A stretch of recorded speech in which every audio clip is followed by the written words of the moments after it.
Today we're hearing Turning Chaos into Growth, Creating an Anti-Fragile Organization with Chip Huth.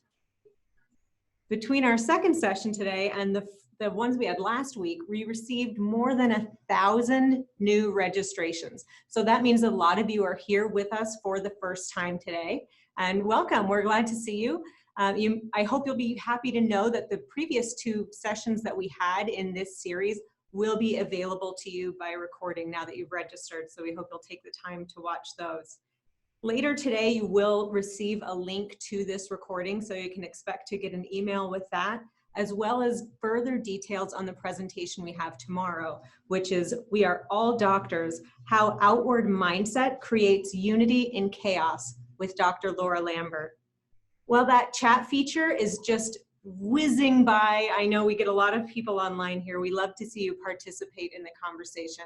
However, we know that a lot of your questions do get lost in that turbine as it moves along. So if you have other questions or questions you really want to make sure that we see, please go ahead and put those in the Q&A where our moderators can see those questions.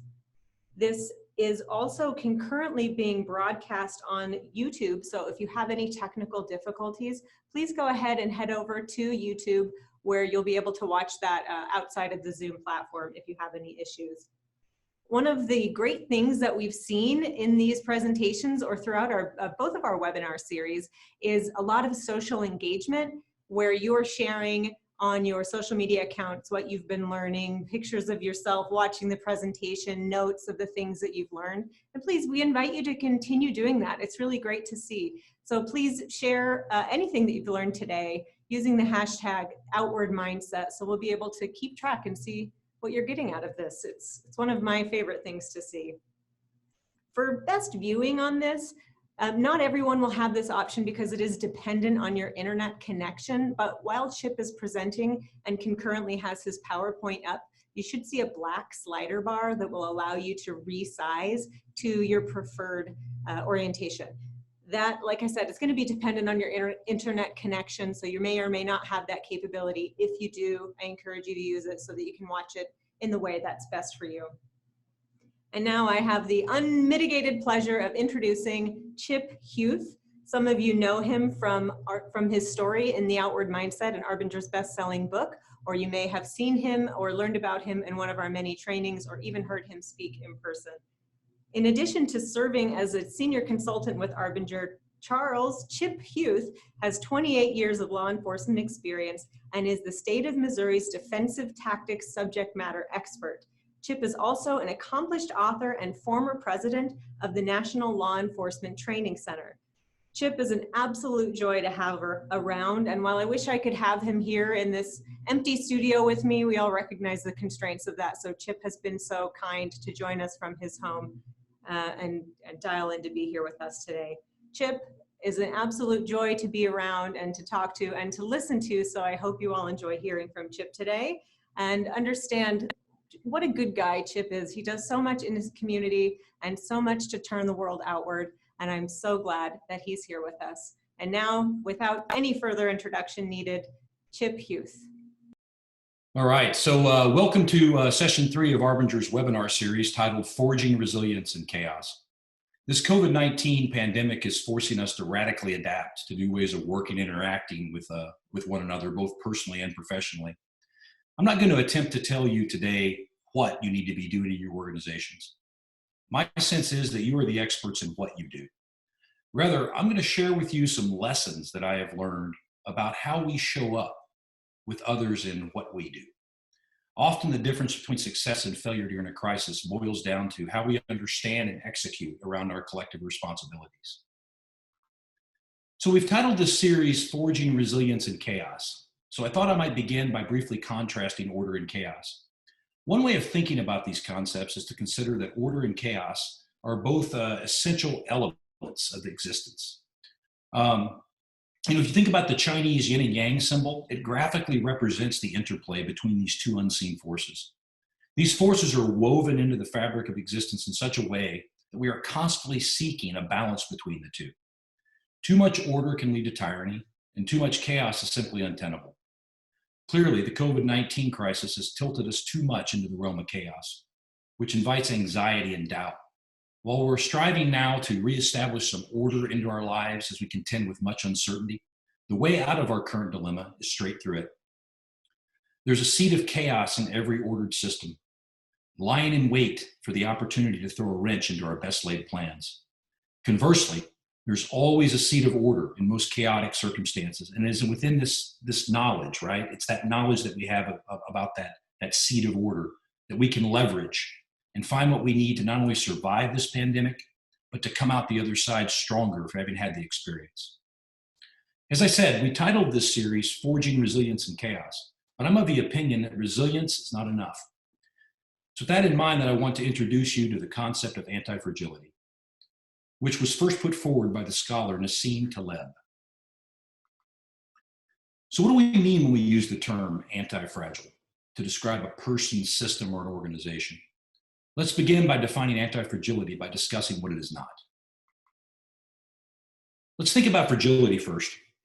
Something is considered fragile when it's easily harmed by external stressors or unforeseen disruptions to the status quo. An example would be a ceramic flower pot, a glass vase, or a teacup. If I were to knock one of these fragile objects onto the floor of my office here, they would likely shatter. They simply can't withstand much volatility. Likewise, a person or an organization or even a system that can't hold up to a reasonable amount of disruption could be considered fragile. Now let's think about resiliency. Now, resiliency is colloquially understood to be the opposite of fragility.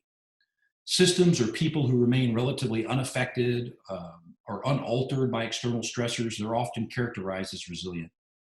Resiliency implies a natural resistance to change up to a point. Consider a rubber ball or a steel beam, maybe even a barbell. Those are resilient objects. So something that is fragile is easily broken, and something that is resilient can withstand a lot of stress without being significantly changed. I can bounce a rubber ball off the floor of my office here 1,000 times, and the resistance provided by the floor is unlikely to change the ball in any visible way. People or systems that quote unquote weather the storm and continue to force old paradigms onto novel operating environments without losing or gaining too much could be considered resilient. Clearly, the opposite of fragility is not resilience. The opposite of fragility is anti-fragility. Now, anti-fragile is a term used to describe something that actually benefits from measured amounts of stress, harm, or disorder. Consider the effects of physical exercise on the body. Jumping rope leverages the resistance provided by the floor, the same floor that caused the fragile object to break, or the same floor that caused the resilient object to remain unchanged. We leverage that resistance that's provided by that floor when we're jumping rope to improve the body's physical condition. When we go to the gym and we lift weights, the iron that we press and pull, it supplies resistance. As we work to overcome that resistance, we damage our muscle fibers. During prescribed rest periods, those fibers regenerate into a stronger version of themselves, enabling us to move more weight in subsequent trips to the gym. Now, actual adaptation occurs as a result of failure. A fragile system will tend to crumble when it faces a loss, and a resilient system will merely tolerate failure and kind of gut it out. However, an anti-fragile system is a system that actually embraces failure and responds by growth and adaptation. An anti-fragile person leverages setbacks to prepare for the next challenge or calamity. For example, think about a toddler learning to walk. Now, that's a very chaotic process. The toddler literally relies on failure to acquire the ability to walk. With every tumble and fall, the child learns how to make slight adjustments to their posture and improve their form as they stumble through attempt after attempt until they eventually succeed. Chaos and randomness lead to growth. In fact, they are essential for growth. The body's immune system, which is a learning system, is actually anti-fragile. Think about it. A vaccine essentially consists of a fragmented version of a virus, which is then introduced into the body. Once exposed to the virus in this way, the body develops an immunity that will help protect it from future exposures. So how do we work to build an anti-fragile organization? I'm going to discuss 3 steps that I think are essential. Step 1 is to honor the core truth about others. There's a fundamental truth about others that's often easy to ignore. We have to honor that truth in order to take our first step towards anti-fragility. I would like to use one of Arbinger's foundational frameworks to briefly explore 2 ways I can show up with others. So in this framework here, you can see what we call at Arbinger, the inward mindset. So remember, rule number 1 when faced with a crisis or challenge, do not make it worse. I should never underestimate my ability to make things worse. I am perfectly equipped to make anything I touch significantly worse. I would say the same is true for any of us. And the way I begin to make things worse is by choosing to see those with whom I interact as objects instead of people.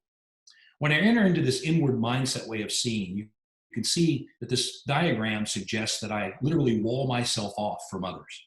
Others cease to be people to me. I'm not alive to the fact that they matter like I matter. I'm not alive to the fact that they have hopes, needs, fears, dreams, objectives, things they need to accomplish throughout the day. I literally am blind to that reality when I enter that inward mindset way of seeing, right? In this way of seeing, others, instead of becoming people to me, they are more like objects. I think about them only in terms of whether or not they can help me get what I want, whether or not maybe they can block me from getting what I want. Are they in my way? And if they can't help me and they can't hurt me, then perhaps they don't matter at all. And as you can see, this is a false way of seeing. I'm seeing the world in a way that it only exists in this reality I've created in my head. And so you can tell this inward mindset way of seeing the world, of interacting with people, is very fragile. Now, let's contrast that with the outward mindset. How do I show up in a way that's likely to make things incrementally better? I must begin by seeing and responding to the reality of others. See, the core truth about others is that they are people just like me. They have hopes, needs, fears, dreams. They have things they need to get done. When I'm operating from an outward mindset, I'm alive to these truths about others, and I structure my work in a way that takes into account the impact my efforts have on others' ability to accomplish the tasks they need to address. So in this way of working, I'm still going to accomplish the things I need to accomplish. I'm still responsible for doing my job, but I'm going to structure my work in a way that actually takes into account the work others need to accomplish. And I'm going to perform those tasks and my duties in a way that actually helps others achieve their duties. So it's like sanding with the grain. I'm basically in an outward mindset, I'm reducing the unnecessary friction that's created when I wall myself off from other people. So the outward mindset is a very anti-fragile way of operating. So another way to think about this concept, we can contrast objects with people. As we discussed, an object like a glass vase or a teacup, it's fragile and it can be negatively affected when exposed to slight volatility. Steel beams and rubber balls can be characterized as resilient because they resist change when stressed. Objects and people can be either fragile or resilient to some degree. However, only a person can be anti-fragile. While an object can be negatively affected by or relatively indifferent to chaos, a person can actually benefit from exposure to pressure or stress. We must keep that distinction in mind, especially when leading others. One implication of objectifying others is that we have a tendency to place unrealistic limits on them. We will hesitate to challenge them in meaningful ways. We will, if you don't challenge someone, if you hesitate to do that, right, you don't think they can handle it, then what we do is we actually stymie their growth and development. Remember, they need resistance to get better. They need a challenge. They need a burden to be up against. So the tendency on the part of managers to objectify their direct reports often manifests as micromanagement.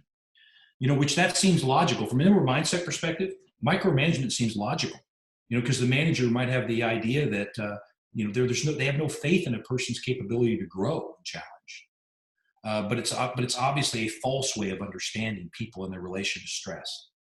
So the first step toward anti-fragility is to acknowledge the core truth about our customers and colleagues.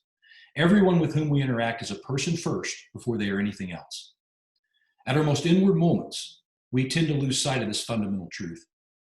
If we are fragile, our tendency is to see those around us as a means to an end, rather as people with independent hopes, needs, fears, and dreams.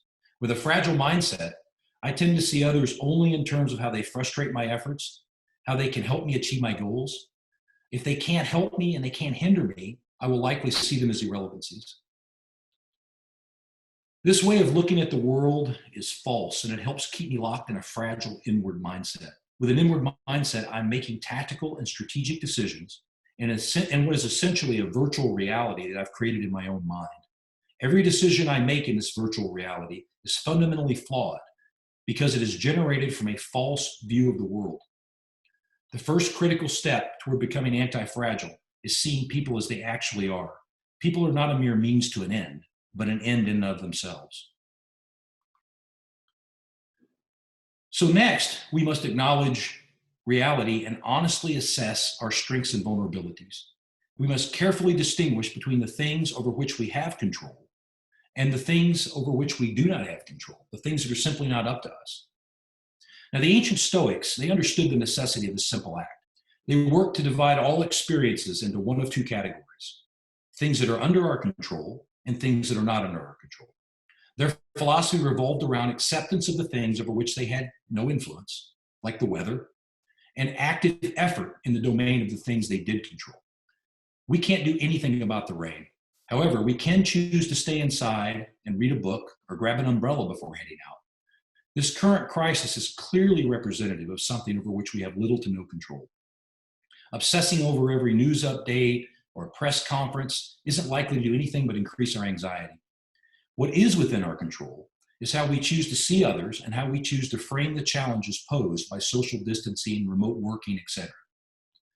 We have within our power the ability to choose to see these things as an opportunity to practice virtues that we could otherwise take for granted. Viktor Frankl suggested that everything we have can be taken from us with the exception of one thing, the last of the human freedoms. That's the freedom to choose our response to anything that happens to us. Lastly, we must possess radical self-awareness to recognize that we have both great potential and necessary limitations. We must regulate our exposure to stressors to the best of our ability to ensure that we do not overwhelm our system. Too much stress combined with not enough recovery time has the potential to break us, even the strongest of us. Just like going to the gym every day and hitting the weight pile without taking time off to recover will actually be counterproductive and harmful. We have to build in respites from the pressure by intentionally scheduling downtime to recharge. We have to recharge.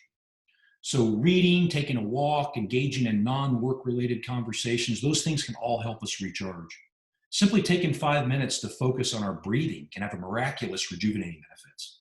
Much of our technology tends to work better when we unplug it for 5 minutes. Perhaps that's something that people and objects do have in common. I'm going to close by sharing an iterative framework that you can begin using immediately to help instantiate the principles of anti-fragility into your daily routine. So we call this framework SAM. I'm going to walk you through this acronym real quick. So the S stands for see others. So the first thing I can do in any situation is I can choose to see others. I can get intensely curious about their goals, objectives, their needs. I can start to really want to see them as a person, really get inside and explore the corners of all the things that challenge them. That's step one, see others. And then based on what I learn, I want to adjust my efforts. I want to ask myself, given what I know now, are there things I can do, minor adjustments I can make to my work, to my efforts that might benefit in some way or help in some way these other folks that I've become curious about? So see others and then adjust efforts. And then lastly, I want to measure impact. I want to set some type of a regular cadence where I can follow up with this person or these people or these groups or these teams to see if the things that I'm doing are still helpful or still relevant. Certainly in some circumstances, I might see others and adjust efforts, and that might be going well for a while, but when I check back in with them, I find that the situation has shifted, and what I was doing before is no longer helpful. So I need to, again, go back through that iteration and make those adjustments. I'm going to share with you a personal example from my team at work that happened recently. So Kansas City, Missouri, like many cities, have been placed on a stay-at-home order. And the parking control team that is nested within my division, they sat down and they started talking about this lockdown, right? The stay-at-home order. And they started like thinking, and the conversation was really rich. It was like, the first question was, what would it be like to be the people that are negatively impacted by this lockdown? The people who perhaps can't go to work. They've lost essential income. Their kids are at home, so now they're struggling with the challenge of trying to do homeschooling and things like that. And this conversation became really rich. And so they thought, well, listen, based on what we're thinking about, the way we're thinking about these folks, is there something we can do to adjust our efforts, something we can do to modify our work, given the current challenges, that might actually be helpful to these folks that are in these situations? And so they thought, well, look, we are going to stop enforcing any type of parking ordinance that doesn't directly affect safety, right? What a great idea. And so we got the message out on social media, and we pushed it out to the city, and we started rolling that effort out. And so we get to the measure of the impact part. Sure enough, as luck would have it, we have a nurse and her partner. They had called the city, and they had asked them if they had permission to park in what would normally be a no parking zone. Of course, the city said yes, based on our understanding with the police department, that's you can park there. And they did. So here comes this nurse who's already fatigued from working 12-hour plus shifts at the hospital. She comes out and finds that her car and her partner's car have been towed.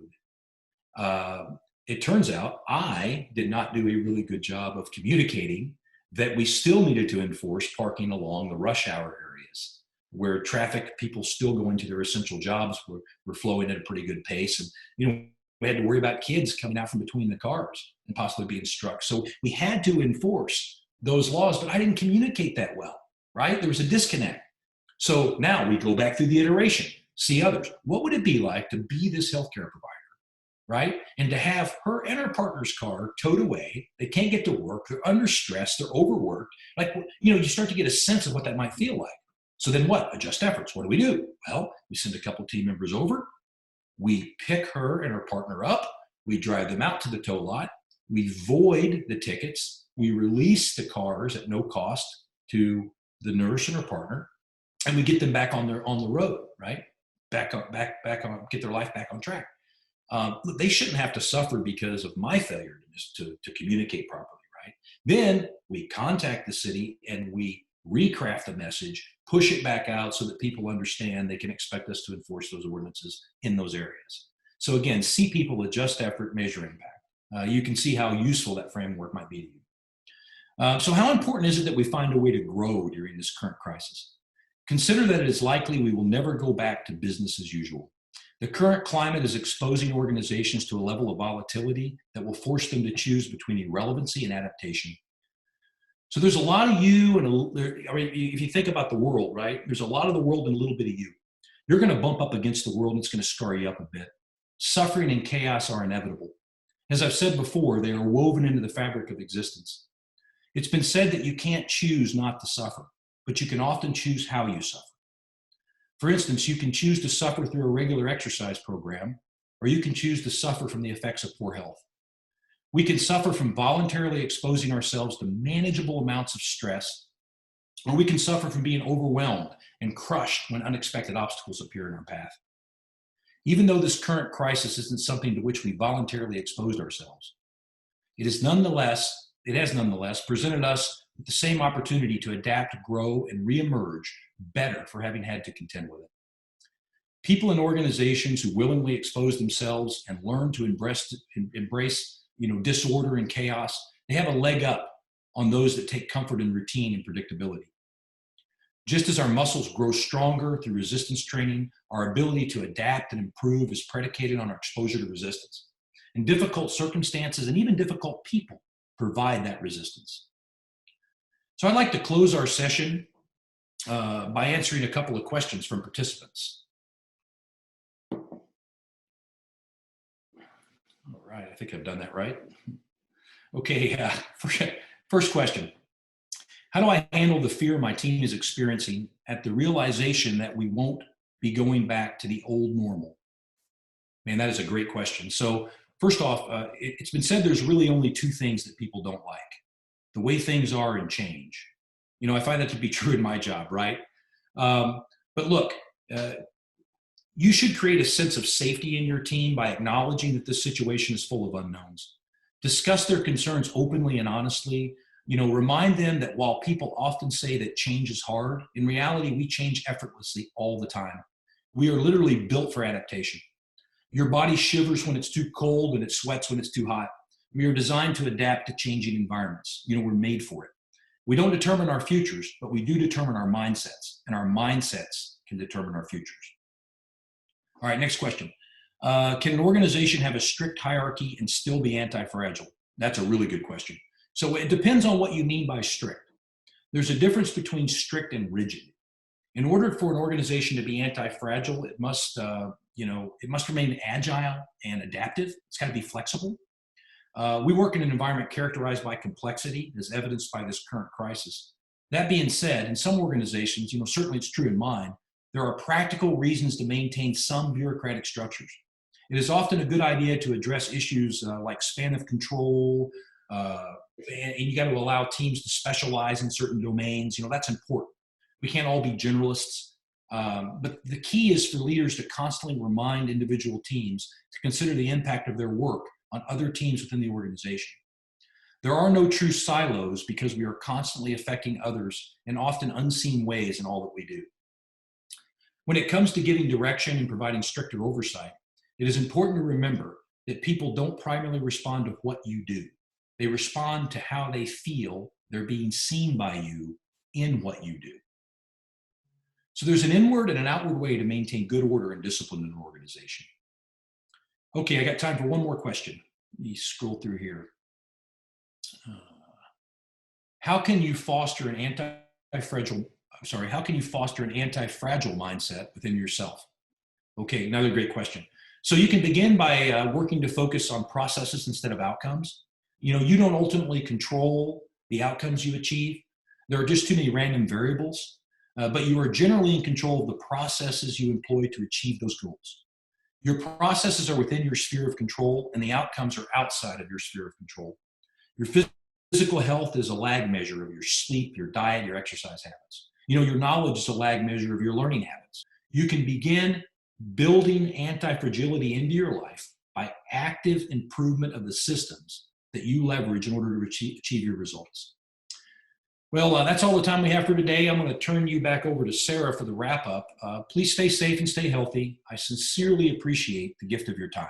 Chip, as always, it is great to hear from you and learn from you on this really important topic of turning chaos into growth. One thing that you said that I really liked was this idea that we are all built for adaptation. We can grow through even the most difficult of times. We don't determine our environment, but we do determine our mindset. That's definitely something I'm going to take away with me today. Thank you so much, Chip, for joining us from your home in Kansas City. Reminder, this presentation has been recorded and will be made available to you later today. Again, we received many, many, many questions, far more than we can answer and far more than Chip can answer in this limited time we have. Following the session, I have the opportunity to sit down with Chip, virtually sit down with Chip and go through some more of those questions and answers that were submitted, do a little bit more in-depth conversation. That is recorded separately from this webinar presentation and is then put on our webinars page at arbinger.com/webinars. And you'll be able to find this Q&A recording as well as sessions from all of our previous webinars that we've hosted.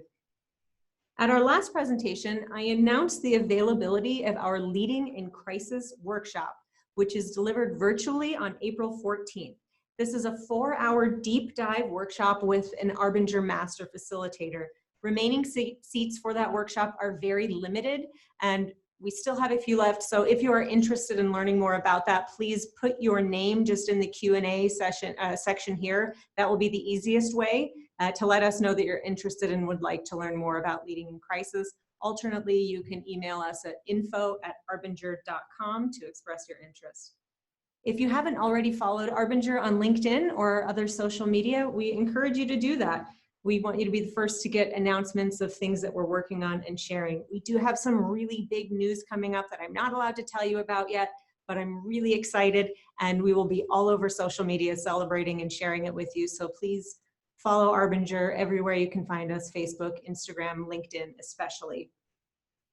Don't forget, as I mentioned earlier, anything that you've learned from this or from our other presentations, please share it on your social media. Use the hashtag #OutwardMindset so we can all learn from each other throughout this presentation and this series. Please join us tomorrow for our final in this series, a presentation called We Are All Doctors, How Outward Mindset Creates Unity in Chaos. And that's with Dr. Laura Lambert. If you haven't had the opportunity to learn from Laura yet, she is a fantastic presenter and has a very unique and important perspective as a doctor during this time of crisis. Again, please enter your name and email in the Q&A section to learn more about leading in crisis, or email us at info@arbinger.com. Thank you so much for being with us here today, and we'll see you tomorrow.